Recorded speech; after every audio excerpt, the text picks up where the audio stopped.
Hello, welcome to our YouTube channel. This is Carol, your health coach. And as always, it is an honor to have you. I'm happy to see you there. And I'm always looking forward to these sessions. Today is a different episode that I am sure you will end up either laughing or really enjoying the session as I am enjoying. And I assure you that it is going to be interesting. And the topic is how to keep and have a healthy vagina. You heard me right. Yes, today we are looking at how do we maintain a healthy vagina. This is going to be one of the shortest episodes that we'll ever have because we are talking about an organ that is less stressful. Like it presents very few problems if you keep it minimal. So on this episode, we are going to keep it minimal so that we don't mess up what we have been given. So as always, I'm looking forward to having you subscribe to our YouTube channel. Go to our Facebook, Carol Your Health Coach. Like, share, follow, tell your friends about it. Go to Instagram, Carol Your Health Coach. Follow me and you will keep getting information. Thank you so much once again. And as we talk about a healthy vagina, of course, we cannot be talking about Nairobi. We have never been to Nairobi. So we first need to understand what is a vagina. Okay? So this is an organ, a female organ that God created so that it can connect the uterus. Of course, the uterus is where the baby, after fertilization, is where the baby develops for 9 months. And that is, the vagina is also the place where the baby will come out. It's literally what connects the uterus to the world.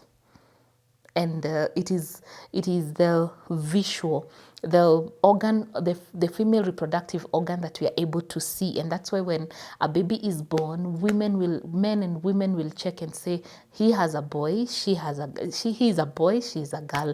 And that's how we are able to differentiate, because a boy will have a penis and a girl will have a vagina. For our parents out there, you who is telling our young babies, kadudu, and we are so scared of mentioning these words. And even when I'm talking about a vagina, maybe someone is there thinking, oh my God, what is she saying? Oh my God. No.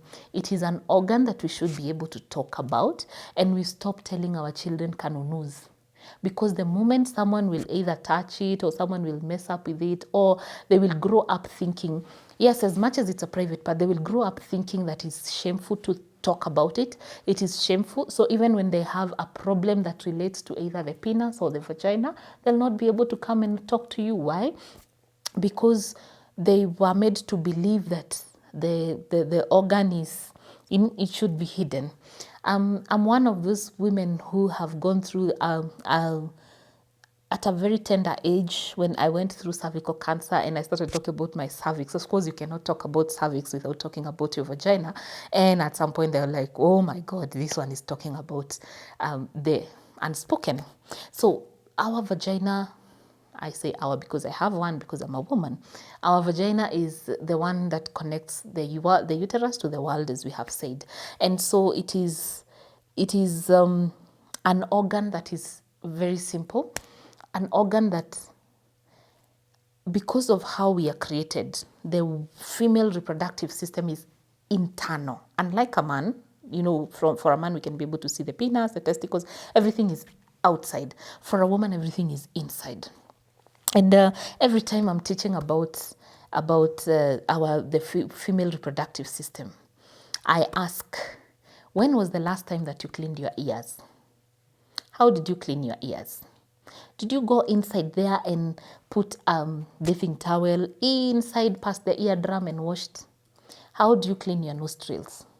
Inside the nostrils, beyond where you get the mucus. How do you clean your eyes? That is the same representation I have of the woman reproductive system. The ears have the wax, the nose has the mucus, the eyes have the tears to clean them. The same way our reproductive system has the discharge, the vaginal discharge, that will keep the internal healthy. It is not your responsibility as a woman to go inserting all the fingers and all the bathing towels and all the gunias. You know, those some of us who bathed using those two gunias, and you're saying, I want to be very clean. So you're there trying to scrub inside. You can only go not very far. So the first thing I'll say, for you to maintain a healthy vagina, stop, my sister, stop. All those things, all those shenanigans that you're doing of buying these perfumed soaps and perfumed, I don't know, they're called what? I don't even know what they're called. The inserts and all these things. Oh, apparently there's this one that will make you smell good. For who? For what? What do you have for your ears, and what do you have for your noses? I know there are so many things in the market that you were told when you clean with this one, maybe you'll never have infections. On the contrary, most people will use and they will have infections. I don't know. I'm not biased because I even know these products by name. I know they're there, but I don't know them by name, because ever since I was born, I have never used and I have no plans of using them. Because I know that God has created my reproductive system to self-clean. If I keep my outside clean, then even the inside will be clean. So someone will tell me, Carol, I have been keeping my outside clean, but I still experience infections. Infections like what? Like yeast infection, vaginitis. Yes, I have a challenge with that one, but I'm sure if you Google, you will find the name. Some will have the bacteria, the different variety of infections. And you will ask me then, where is it coming from? The first question I'll ask you is, how are you keeping that vagina clean? First of all, are you using all the kinds of soaps? You know, the soap, the vaginal area has a pH level that is very balanced. If you mess up with the pH, the vaginal pH, because the vagina is the entrance. Inside the vagina, there's the vulva, there's the vaginal canal, there's the vulva, there's the cervix, there's the uterus, there's fallopian tube, there's ovaries. So it needs to protect. Like, it knows inside there, I'm carrying a whole generation. So if I don't protect this pH level that has been messed up, hey, we will need to work on. So it overproduces the bacteria that safeguard our inside. We can say between 6 and 8, because there is some that will be too alkaline, and the other one is, you remember your biology and chemistry. Was it biology or chemistry? I think it was chemistry or something. But what I'm saying is, try as much as possible to maintain a balanced pH. How do you do that? My sister, what is the color of your urine? What should be the color of your urine? Before you answer that, I want to take your mind somewhere. Go to the streets or wherever you're passing, and then it is, I have never understood why people do that. Where they've written usikojoe hapa is where they actually urinate. So think about it. The ammonia in your urine is so concentrated. And remember how you're created. Your vagina is right below where your urine comes through your urethra, where the urine comes through. So imagine when you feed your vagina with that smell, the pH is imbalanced. It becomes acidic. So if you want to maintain a healthy vagina, you must drink water. The water intake will help dilute the urine. Your urine will be colorless, and then it will not produce the very acidic ammonic smell that will cause an imbalance of pH in your vagina. At the same time, when you want to maintain a healthy vagina, when you go to the washroom, when you pass urine, how do you wipe yourself? Because if you are taking the urine that you have just had and pass it and rub it through the vagina, you are actually exposing it to the imbalanced pH. On our Zoom session, which I am inviting you, our viewer, every Friday we do a free Zoom session, and we share the login details here on Facebook, as on my page, Carol Your Health Coach, on Instagram, on my page, Carol Your Health Coach. So if you follow, I'm sure you'll be getting these updates. Every Friday we talk about different topics, and when we'll be talking about a healthy vagina, we will be able to expound further on what are some of the other things that you can be able to do to maintain a healthy vagina. How do you wipe yourself? So we have said you need to drink enough water so that you can dilute the urine. We have said that you will you will check on how you're wiping after you pass urine. Don't go and start scrubbing and scratching. We have also said that we will reduce and completely remove all these perfumed soaps and perfumed vaginal inserts and all these things. Let's just use water, normal plain water. You can use normal warm water. You can, if you feel it's too much, you can do salty water if you feel you want to clean. But don't overdo it. Every time you want to overdo it, think about your ears, inside the ears, and remember the wax is able to do its work and it will come out. Remember your nostrils. That is the example that I have given. Number 4, to keep off infections, because these infections will come because of one reason or another. Like, for example, there are some infections that will come because of hygiene. How often are you cleaning and how are you cleaning your vagina? Because remember, your vagina has the clitoris and they're called what? The lips, they have a name, I can't remember. Apparently, words have a tendency of just disappearing when you need them. Such is life. So your vagina has the clitoris and then the two lips, the vaginal walls. And so if you do not clean properly, of course, it will the discharge that keeps coming out to help your inside, it will, like it will be too much, and you'll feel with heat it will become another order, and you'll feel it will cause infections. You can tell from my face how it becomes, and I'm sure you know how it becomes. So whenever you're cleaning, just clean every part of your vagina properly with just warm water, with maybe just a bathing towel if it's necessary, and with clean hands. Also, for you to, we are just looking at how we can just maintain a healthy pH. Of course, for you to be able, you need to take to take care of your vagina by if you have 10 different sex partners, you're exposing your vagina to STIs, sexually transmitted diseases, sexually transmitted infections. So be careful. Don't overdo it. Watch your sex life. And of course, there are other things that will affect your vagina, like maybe even when you're stressed out, your psychological state, it will dictate the amount and the quality and the quantity of discharge that's coming. Remember, every month your discharge keeps changing. Why? Because we have different seasons. There is a time just before your periods when the discharge is a bit sticky. It's not ready. You're not ready for fertilization because you just released an ova and it was not fertilized, and so the discharge is a bit sticky. There are times of the month when the discharge is slippery, and so the discharge will keep changing depending on the time of the month. When most women will experience yeast infections and other infections, maybe just during their periods. When they are pregnant, of course, when you're pregnant, it's not the same. Your vagina is not the same because there is too much heat coming from inside. So most pregnant women experience yeast infection.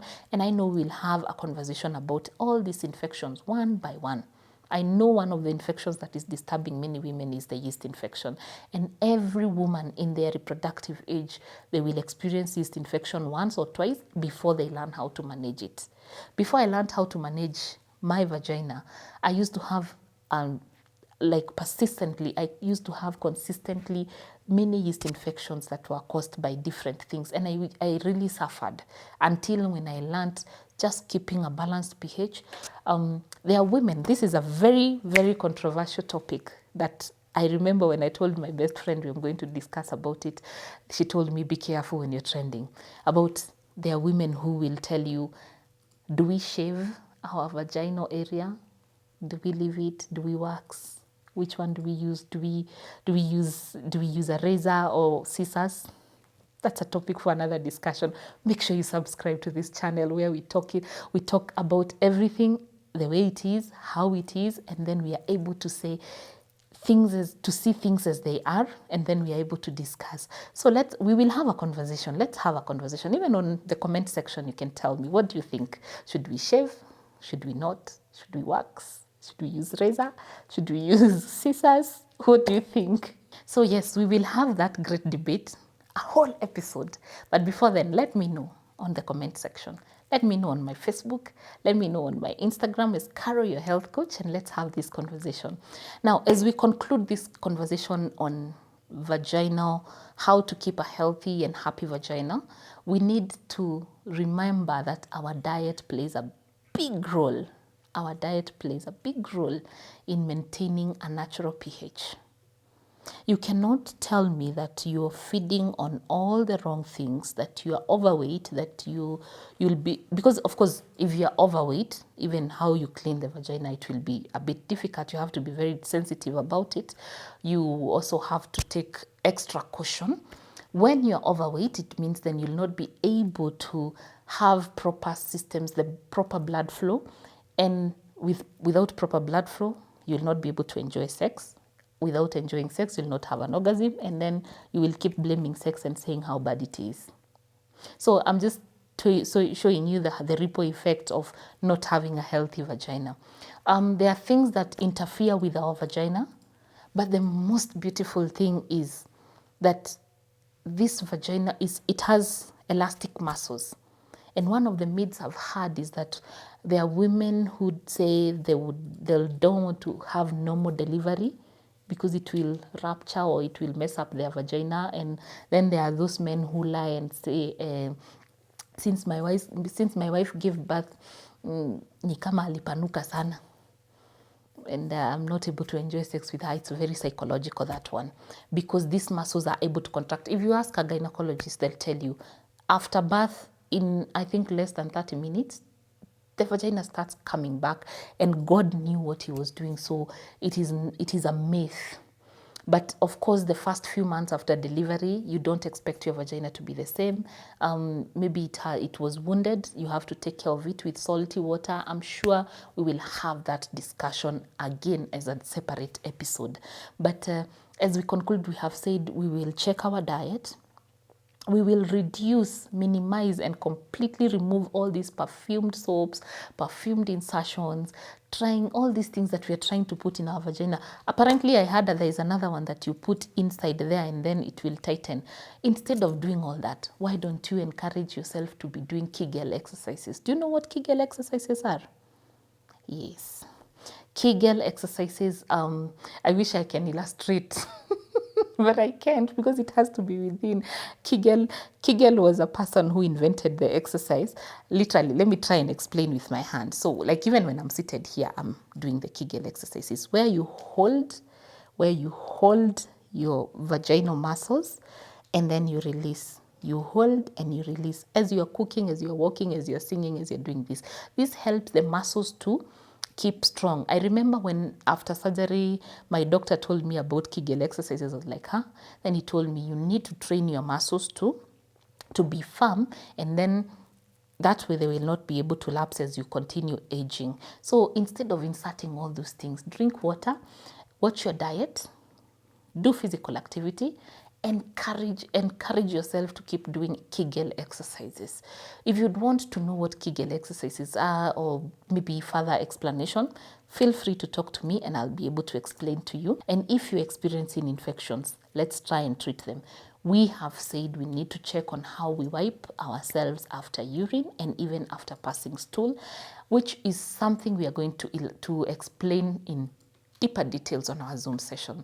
As I wind up, I want to say thank you so much for all the subscribers. Thank you for taking time to always log in and be able to be a part of this conversation, because this is where we get healthy and stay healthy as we rejuvenate nature's beam. I am Carol, your health coach, always happy to have you on board. So feel free to tell your friends about our YouTube channel and feel free to share as much information as you would want on our comment section. Reach me on my WhatsApp number. WhatsApp, please, 0711 621563. Also find me on Facebook as Carol, your health coach. On Instagram as Carry Your Health Coach. On Twitter as Carry Your Health Coach. And let's do this. Let's keep talking. Let's keep encouraging each other. I offer consultancy services. You can reach me and we will be able to arrange something and we'll be able to help you.